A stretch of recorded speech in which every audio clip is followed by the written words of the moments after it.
Greetings, everyone. This is Rock and Roll Spot Convention with the Weekly Comic Roundup. We've made it almost all the way through this week's Marvel books. Now it's going to wrap the Marvel books up with, well, starting with Conquest 2099, number 4. Continuing the 2099 miniseries. Where we left off, the Dracula had and his Darkhawk had gone to the break world in an effort to liberate the vampire slaves there and extinguish the planet's sun with the help of Darkhawk. However,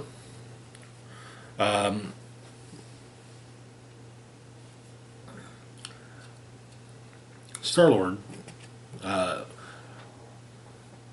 made their presence known to it and attacked Dracula. Well, trying to kill a star is something that Star-Lord is going to take personally.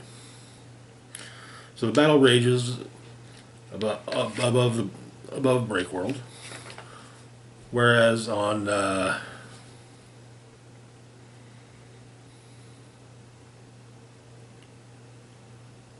elsewhere in the galaxy, the vampire fleet and the Iranian fleet came to blows with our heroes: Cyclops, Phoenix, Nova, Spider-Man, Black Widow, and Red Hulk.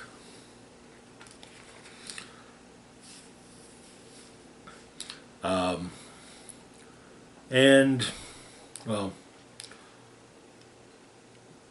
Nova's still not trusting of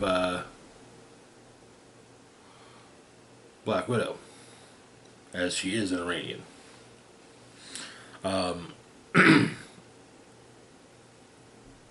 Red Hulk is doing what Hulks do best when it comes to giant aliens.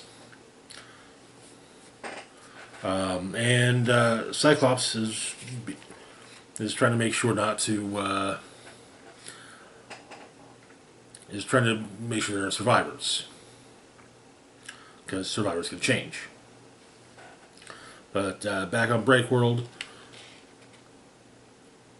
Dracula manages to at least somewhat defeat Star-Lord, and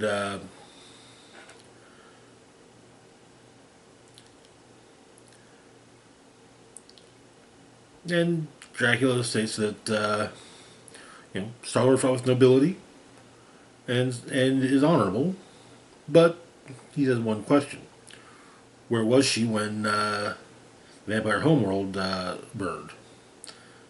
Thus, he neither damns her nor blesses her. Her noble flesh is offered up to the elements. On the Iranian homeworld,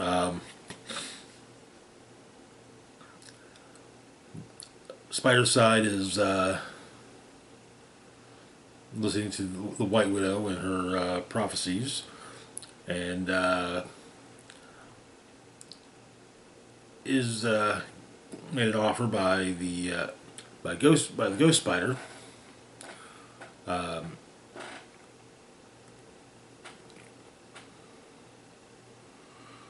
A product of the Spider-Side's Terragenetics program. He intends to kill Dracula for him, but Spider-Side says that he has to, to maintain his hold on the Iranians, he has to do it himself.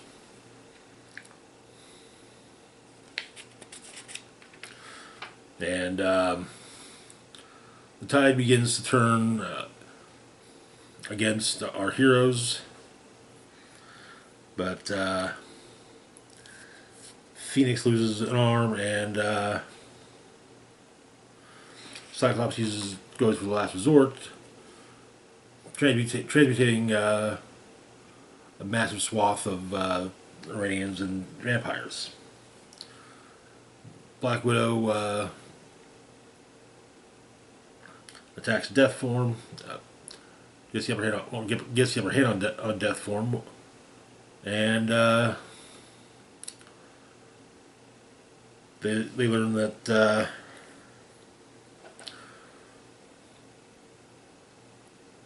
Dracula's plan is to massacre the Iranian homeworld, and Death Form is then torched, and Phoenix has her arm healed. But Star-Lord tries to crash her ship into Dracula to stop him, and her mind is open, however, and so he discovers quite a bit of information. Later, once the vampires are freed, Dracula turns out has been working on a weapon of the break world, an ancient weapon of the break world, the bullet, rendered now as a silver stake.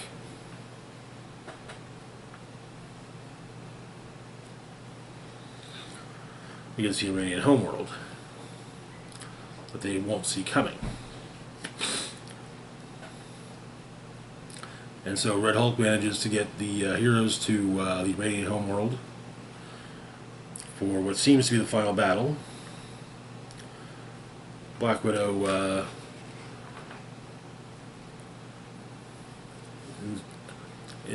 basically wants to make sure that her brother Spider-Side surrenders. He scoffs at that notion, and that is where the issue ends. So everyone's on the Iranian homeworld for just in time for the break world bullet to show up. And there ain't no Kitty Pryde anymore there to phase the bullet out of through the planets. So that's going to be a problem. Moving on, though, to our last Marvel book for the week, we've got Star Wars Battle of Jakku, Republic Under Siege #3. This is part 7 of the 12-part Battle of Jakku storyline. Where we left off, Imperial enforcers were targeting and killing various would-be senators for the New Republic. And Luke had hopefully gleaned some information from Dr. Aphra. So the issue opens on Kijimi at the hideout of the Spice Runners.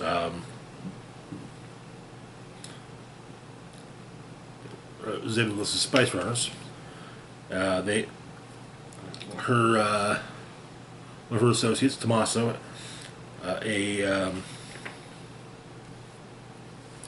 associate of his shows up, comes visit to basically barter information. It's Warwick Davis. I mean, it is, and honestly, the art does a good job of capturing Davis's likeness, but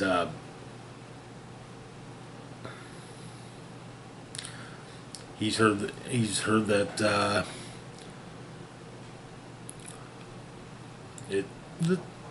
Adelhard might not be as good of a ally for the Spice Runners. In part because he has a contract on, he's put a contract on Luke Skywalker. And Ziva explains that that contract is owned by the Spice Runners.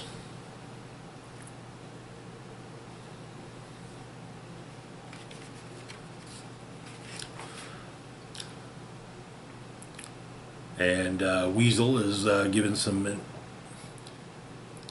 is told that Tommaso knows who can protect Luke Skywalker, which leads us to a brief story arc beginning with Valance.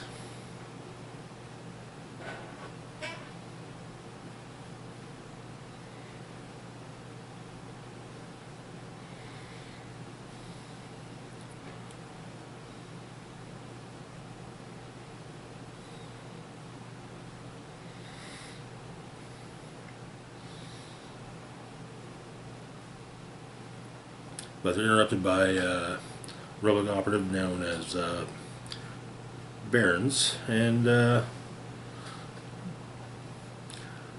once the fight dies down, Valance is willing to talk with Barons. On the exterior, an Imperial-class Star Destroyer, Grand Moff Rand, is basically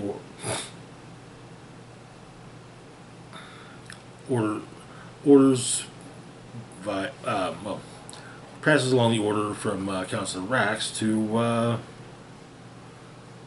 take down Adelhart from within.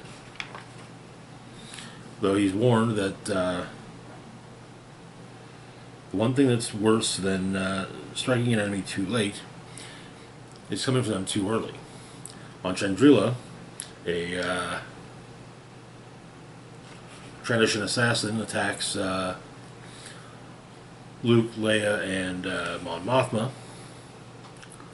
The three of them are able to, and while they're discussing the assassinations of the would-be senators, but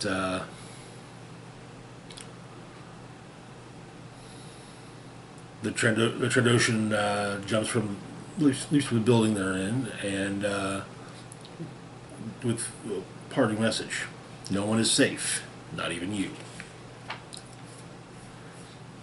In the Innoat sector, Reno Skewer is either is the mole of a mole inside of Adelhart's organization, or she's toying with him and for foreplay. And on Crassus, Barons is speaking with Mon Mothma. Another senator has been found dead, or another would-be senator has been found dead, and then Barons is killed mid communication with Mon Mothma, shot dead by a bounty hunter or a Kona bounty hunter who has had some modifications, replacing one of his eye stalks with the head of an IG assassin droid, and at least one cybernetic limb. But he gloats over Baron's body, saying that Barons had no idea that it was coming, and neither will his friends. And that is where the issue ends. Things are starting to look a little dire for the fledgling Republic, but I mean, of course, things are not exactly looking great for the Imperial Remnant, infighting and whatnot. But anyways, that's going to do it for now. As always, feel free to like, share, and subscribe. Links to my Facebook, Blue Sky, Instagram, Mastodon, Twitter, Patreon, and PayPal can be found in the description box down below. This is Rock and Roll Spock signing off. Actually, of course, before we sign off, big shout out to Patreon patron Redman as a Penis. Thank you so much for your support. It is greatly appreciated, as always. And this is Rock and Roll Spock signing off, saying, live long and rock hard.